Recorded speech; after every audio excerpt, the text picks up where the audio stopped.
உரிமை களம் பார்வையாளர்கள் அனைவருக்கும் வணக்கம். இன்னைக்கான அரசியல் களத்துல எது சம்பந்தமாக விவாதிக்க போறோம் அப்படின்னா, சமூக வலைத்தளங்களை அப்படியே புரட்டி பார்த்துக்கிருந்தேன். அப்ப விடுதலை சிறுத்தைகள் கட்சியினுடைய பொதுச் செயலாளர் அண்ணன் சிந்தனை செல்வன் அவர்களுடைய ஒரு பதிவு பார்த்தேன். அந்த பதிவை வாசித்து பார்க்கின்ற பொழுதே நமக்கு பல வரலாறுகள் அப்படியே மண்டைக்குள்ள ஓடிக்கிட்டே இருக்கு. ஏன்னா புரட்சியாளர் அம்பேத்கருடைய கனவு நாளை தினத்தில் சட்டப்பேரவையில் நிறைவேறப் போகின்றது. அதே மாதிரி அண்ணன் திருமாவருடைய கனவு நாளைய தினத்தில் சட்டப்பேரவையில் நிகழப் போகின்றது. அதாவது அண்ணன் திருமாவர்கள் பல மேடைகளில் பேசுகின்ற பொழுது ஒரு விடயத்தை அடிக்கடி பதிவு பண்ணுவார். அதாவது அதிகாரம் இஸ் அல்டிமேட் பவர்னு சொல்லுவார். இருப்பதிலேயே மிகப்பெரிய உச்சபட்ச பவர் எதுன்னு பார்த்தோம்னா அதிகாரம் தான். அதிகாரம் இருந்தால் மட்டும்தான் இந்த எளிய மக்களுக்கான விடுதலையை வென்றெடுக்க முடியும் அப்படின்றத மையப்படுத்தி அண்ணன் திருமாவர்கள் அதிகாரம் இஸ் அல்டிமேட் பவர்னு சொல்லுவார். ஸோ இந்த அதிகாரத்தை தான் புரட்சியாளர் அம்பேத்கர் அவர்களும் கூட டார்கெட் பண்ணார். ஸோ அண்ணன் திருமாவுடைய கனவு, அதே மாதிரி புரட்சியாளர் அம்பேத்கருடைய கனவு நாளைய தினத்தில் சட்டமன்றத்தில் நிகழப் போகின்றது. ஸோ இதனை மையப்படுத்தி தான் விடுதலை சிறுத்தை கட்சியினுடைய பொதுச் செயலாளர் அண்ணன் சிந்தனை செல்வன் அவர்கள் சமூக வலைத்தளங்களில் ஒரு பதிவு போட்டிருந்தாரு. ஸோ அந்த மேட்ரு என்ன, அதற்கு பின்னாடி இருக்க அரசியல் என்ன, அறிந்து கொள்வதற்கு பல்வேறு வகையான தரவுகள் இருக்கின்றது. அது என்னவென்று இந்த காணொலியில கொஞ்சம் டீட்டெயிலா பார்த்துடலாம். நண்பர் அனைவருக்கும் இளம்பெரு வழுதியின் இனிய வணக்கம். நாங்க படிமத்து பார்த்துட்டோம், இனி ஜென்மத்துக்கும் எங்களால குனிய முடியாது. அதனால நாங்க சண்டை போட போறோம். வீடியோக்குள்ள போறதுக்கு முன்னாடி நம்ம நேயர்கள்ட்ட ஒரு கேள்வி கேட்டுருவோம். உங்களுடைய பதில்களை நீங்க கமெண்ட் பாக்ஸ்ல கமெண்டா போட்டுருங்க. விடுதலை சிறுத்தைகள் கட்சியினுடைய மாண்புமிகு அமைச்சர் அண்ணன் வன்னியரசு அவருடைய களப்பணிகள், மக்கள் பணிகள் எவ்வாறு இருக்கின்றது, உங்களுடைய பார்வைகள் என்ன அப்படின்றத கமெண்ட் பாக்ஸ்ல கமெண்டா போட்டுருங்களா? சரி, விடுதலை சிறுத்தை கட்சியினுடைய கனவு நாளை தினத்தில் நிறைவேறப் போகின்றது. புரட்சியாளர் அம்பேத்கருடைய கனவு நாளை தினத்தில் நிறைவேறப் போகின்றது. அண்ணன் திருமாவர்கள் கண்ட கனவு நாளை தினத்தில் நிறைவேறப் போகின்றது. ஒட்டுமொத்த பட்டியல் சமுதாய மக்களுமே எதிர்பார்த்து காத்து கொண்டிருந்த அந்த நிகழ்வு நாளை தினத்தில் நிகழப் போகின்றது. அந்த மேட்டர் என்னன்ற பாத்திரம். முதல்ல அண்ணன் சிந்தனை செல்வன் அவர்கள் ஒரு பதிவு போட்டார், சொன்னேன் தெரியுமா? அந்த பதிவு என்ன அப்படின்றத நான் வாசிச்சு காட்டுறேன். அதை வாசிக்கின்ற பொழுதே உங்களுக்கே நான் என்ன சொல்ல வரேன் அப்படின்றது தெரியும்.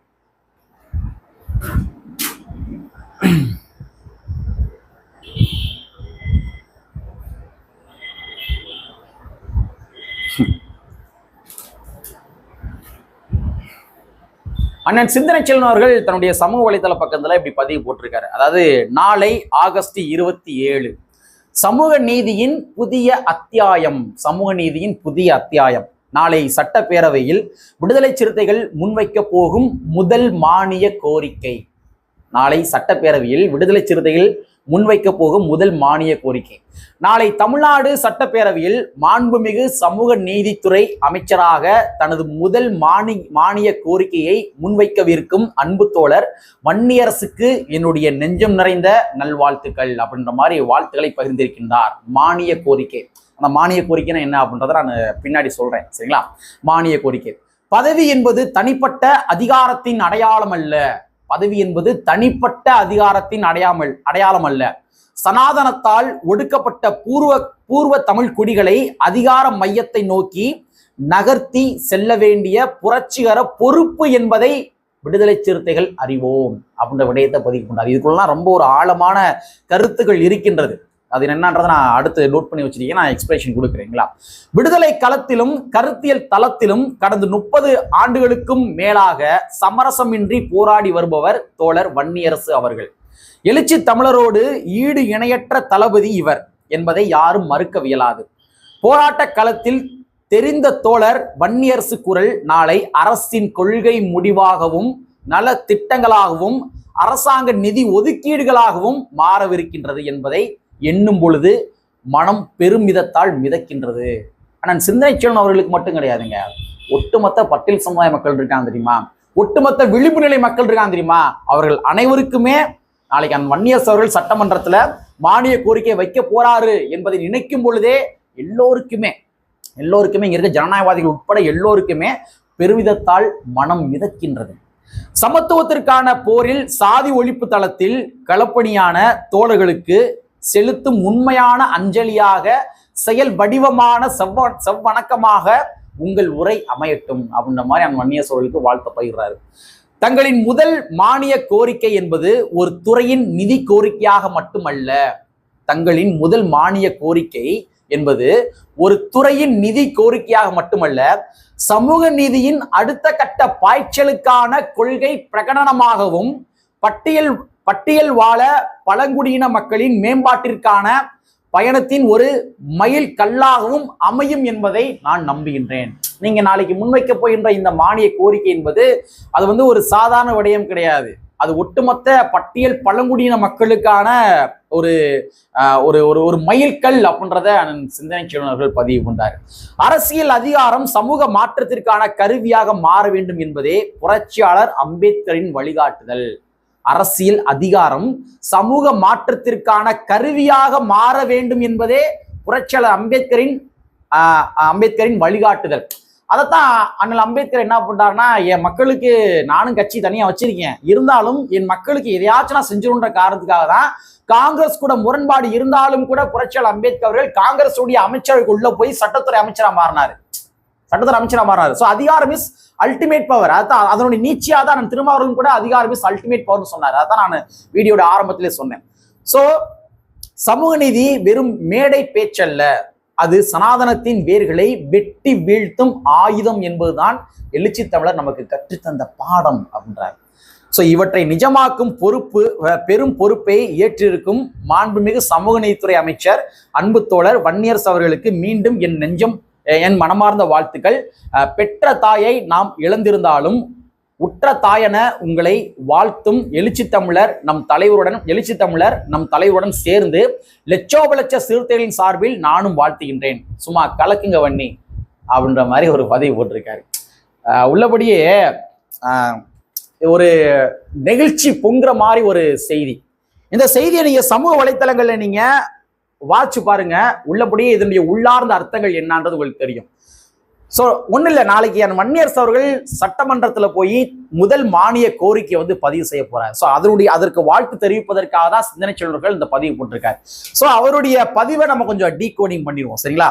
ஸோ முதல்ல மானிய கோரிக்கைனா என்ன? ஒன்றும் கிடையாது. பட்ஜெட் ஒதுக்குறாங்க இல்லையா, ஒவ்வொரு ஆண்டுமே பட்ஜெட் ஒதுக்குவாங்க. அப்ப அந்த துறையை சார்ந்த அமைச்சர்கள் இருக்காங்க தெரியுமா, சமூக நீதித்துறை, பிற்படுத்தப்பட்ட நலத்துறை, இந்த மாதிரி பல துறைகள் இருக்காங்க தெரியுமா, அந்த பல துறையை சார்ந்த அமைச்சர் பெருமக்கள் தங்களுடைய துறைக்கு இந்தந்த விடயங்களுக்கு இவ்வளவு நிதி வேணும் அப்படின்றத நாளைக்கு மானிய கோரிக்கையாக முன்னாடி வைப்பாங்க. அதான் மேட்ரு, வேற ஒண்ணும் கிடையாது.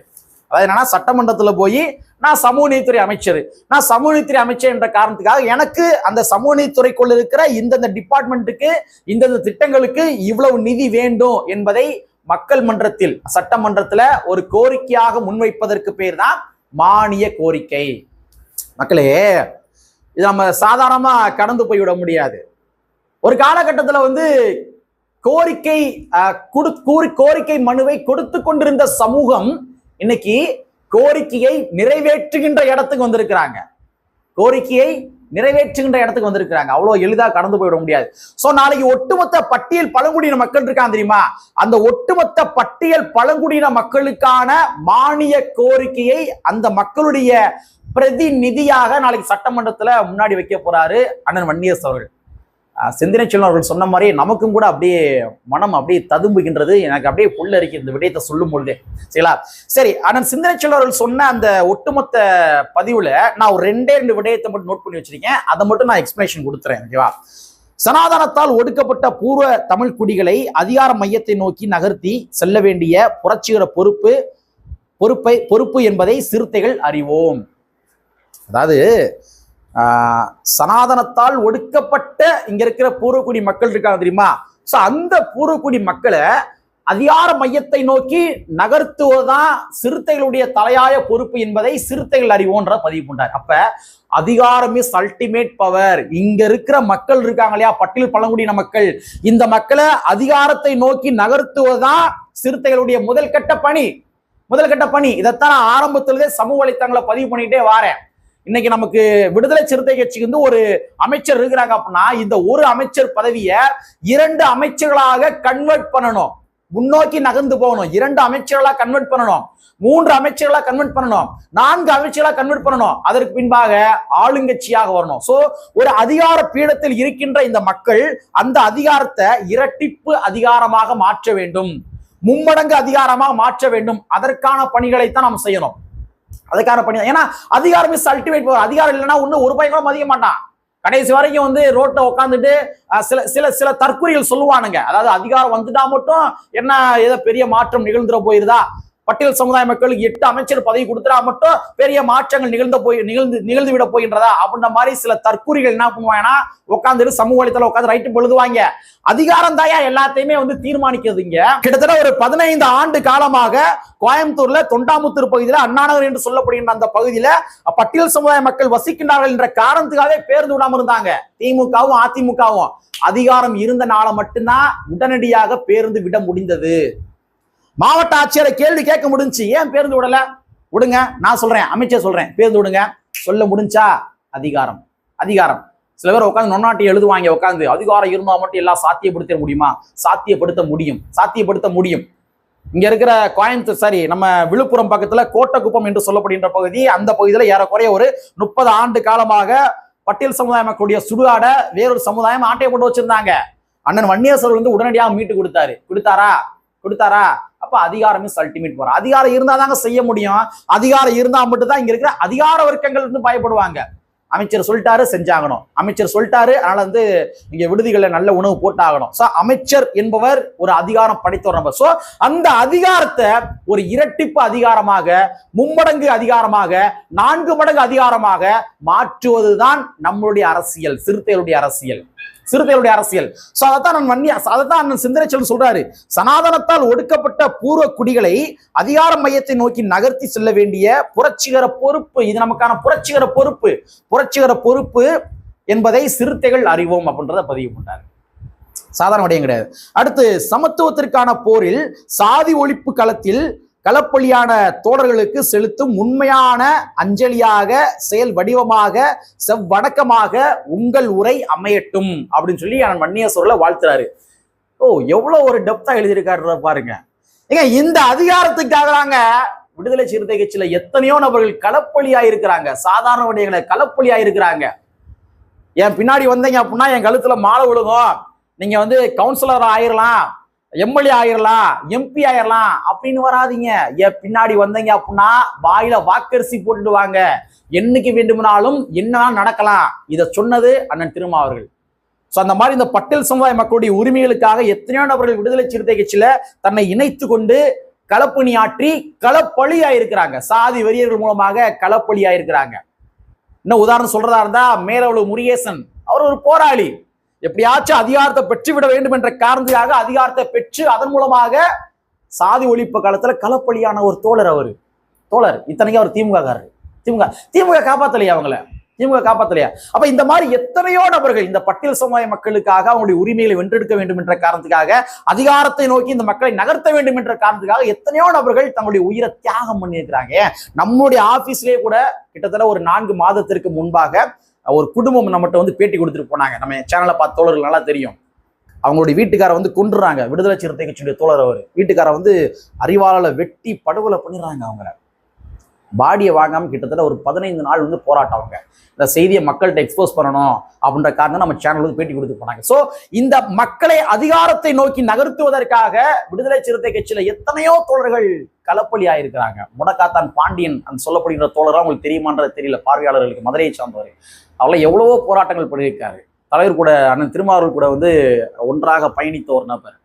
அந்த மாதிரி எத்தனையோ நபர்கள் தங்களுடைய வாழ்க்கையை வந்து தியாகம் பண்ணியிருக்கிறாங்க. சோ அந்த மக்கள் இருக்காங்க தெரியுமா, களப்பலியான மக்கள். சமத்துவத்திற்கான போரில் சாதி ஒழிப்பு களத்தில் களப்பலியான தோழர்களுக்கு செலுத்தும் உண்மையான அஞ்சலியாக, செயல் வடிவமாக, செவ்வணக்கமாக உங்கள் உரை அமையட்டும். நாளைக்கு வன்னியரசு அவர்கள் சட்டமன்றத்தை முன்வைக்க போகின்ற அந்த மானிய கோரிக்கை உரை என்பது இந்த எளிய மக்களுக்காக களத்தில் களப்பலியான அந்த மக்களுக்கான செவ்வணக்கமாக அமையட்டும் என்று அண்ணன் சிந்தனை சேனல்கள் பதிவு பண்ணியிருக்காரு. உள்ளபடியே ரொம்ப ஒரு நெகிழ்ச்சியான ஒரு பதிவு, ரொம்ப மகிழ்ச்சியான பதிவு.